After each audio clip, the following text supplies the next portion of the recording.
Go ahead. All right. So what we're going to do is we're going to probably put this into the research files for our research archives, and then people who are doing research on books about missile stuff or stuff that was highly classified and we're just starting to declassify it now after 50 years, that the people are starting to write books about some of the things these people did. And so that's where this will most likely end up. We'll create a list or a roster of the pieces that are in it, and then if needed, those pieces will be pulled out and used in floor exhibits and floor displays in the museum itself. Otherwise, they'll stay in a book, we'll have a roster, and as people are doing research, they'll be able to access them for those reasons. But I love a piece like this. I love stuff like this. My grandfather, not my father, he actually worked on the Alcan Highway during World War II. Mm-hmm. And then after World War II, he worked for Omaha Testing Labs and traveled all over Wyoming and South Dakota and North Dakota and Montana building aircraft emergency runways. Well, next to almost every one of those runways is a missile silo. And so we use things like this to document those kinds of stories. My family didn't know that he did that until, well, about 5 years before he died. He died at age 84. He started talking about some of those experiences. Mm-hmm. And so that's what this becomes, is this becomes an accessible way to reach people who were doing stuff that other people didn't know about or Will you didn't let know us the details. know if any of this goes on display? I can do that. I can add that to our list. I guarantee a couple of these photos are going to end up with our missile display. I'm going to look at the patches. I don't think I have all these, so we'll see how that works. We may build a display board that goes with our missile launch facility. We have an Atlas launch station on the floor in the museum. And if these actually fit with that, I'm going to put together a display of them, and we can let you know. Okay. When about would that be up? I can't tell you. It probably would be more like 6 months to a year. Okay. I have a bunch of other priorities lined up in front of it. So, yeah, but I will definitely do that. I will definitely do that. Are those part of it, or are those something you want to keep as well? These are just like pictures of him fishing and. Oh, you probably want to hang on to those. These aren't anything. Those are the family photos. Yeah, you don't want to lose those. No, absolutely. We will definitely let you know if that goes to the floor. But I guarantee that it'll all go to the archives. And I'm building the research facility up there now, so that our hope is that people who get advances from book publishers will give us a small honorarium to be able to get into the archives. So will his name be recognized as well? Oh, his name will definitely be in with this stuff. It would be put together in a book with his name, and probably what I would do is look at the service record here and figure out, highest rank, dates of service, highest award, and that would be on the front page of the book that this would be assembled with. We could go in the archives and look at the same time we wanted to, right? That's going to be a little tough. Most of the time, people don't get into the archives unless they're a member of the museum. Are you guys members? Then you can get in and see it. It won't be a problem. Yeah, we'll put it into a binder, and then you'll be able to get at it. I just wanted to be sure you were a member. Yeah, I'm a member. Yeah. No, we'll be able to do that. We can slip them into a 3-ring binder, put it all together. There will be a listing or a roster or an accounting for the stuff you're giving us. And if you come, any one of the archivists will be able to access it by a number that I'll give you once I get back and take it into the collection.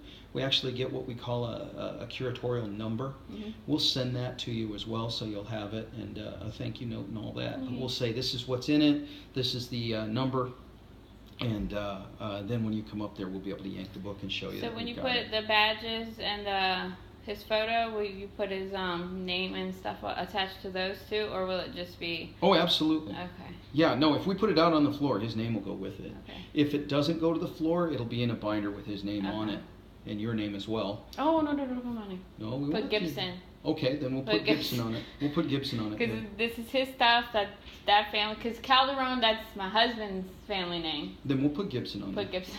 Okay, we'll put Gibson on it. But Emily, I appreciate that. All that stuff. That's the stories.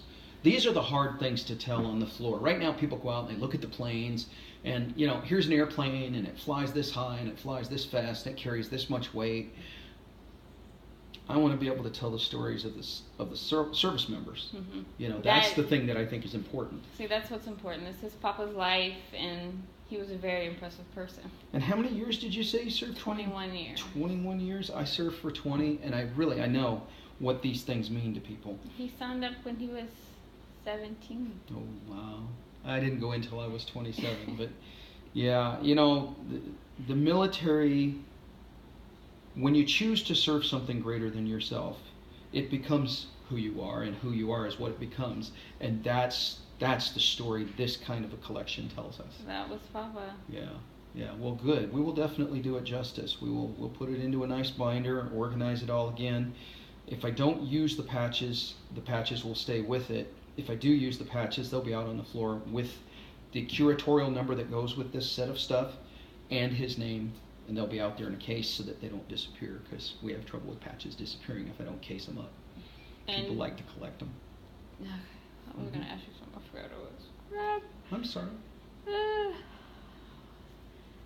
And people, the whole point of the iCar archives is so people can do research about this stuff? That's what we're building. Okay. We aren't there yet. I have a room, well, larger than this, that is just full of papers and books and stuff like that. As I'm taking things in, we're collecting it, we're numbering it, we're putting into books and saving it. Some of it's being digitized so that we can access it by computer. Some of it's not. Haven't decided yet what we'll do with this. But it'll, at the very least, it'll be in a book with the name, with the curatorial number. You'll be able to see it. But I'm trying to get my volunteers who just finished reorganizing the library. They literally just finished. They're now redoing all my books down in their archives and curatorial that nobody ever sees. They're going to add those to our catalog. And then their next step, probably in about 6 months, is going to be to start organizing all of these things. So, but don't worry, it'll stay together as a group. Okay, but we have stuff that goes back 50 years, some of which, a large portion of which is not archived in any usable way. This will start going into a usable fashion so people can access it. But I have stuff that goes back almost 50 years that we have to go back and say, well, who did it come from? What's in it? How can people access it? Is that going to be good for a book? How do I index it so people can cross-reference it? We hopefully are going to get a grant so we can do digitization within the building at more than one page at a time. Right now I can only do one page at a time. So these are the kinds of things that are going on. It's just a huge project. Probably will give me job security for the next 15 years. That's good. Yeah, next 15 years. Well, and I hope I'll retire before that, but we'll see what happens. Okay. But yeah, it's going to a place you can rest assured that we don't have a bunch of college kids who don't care working with this stuff. This stuff is either people who love archives and love personal stories. The two people doing all this work are librarians. They're into it. They just are. Their house used to be a 4-story house. Now it's so full of books that it's only 2 stories. It sank into the ground. But they love the stories. Or it'd be people like me who served and are now volunteering or doing work with the museum. And you rest assured, we honor these stories, because these stories are ours too. I was Army, but these stories are ours too. So I will definitely take care of it. Okay. Yeah. All right. Well, very good, Emily. I appreciate it. Thank you very much. Do you need some paperwork besides a thank you note and the registration number, or if you think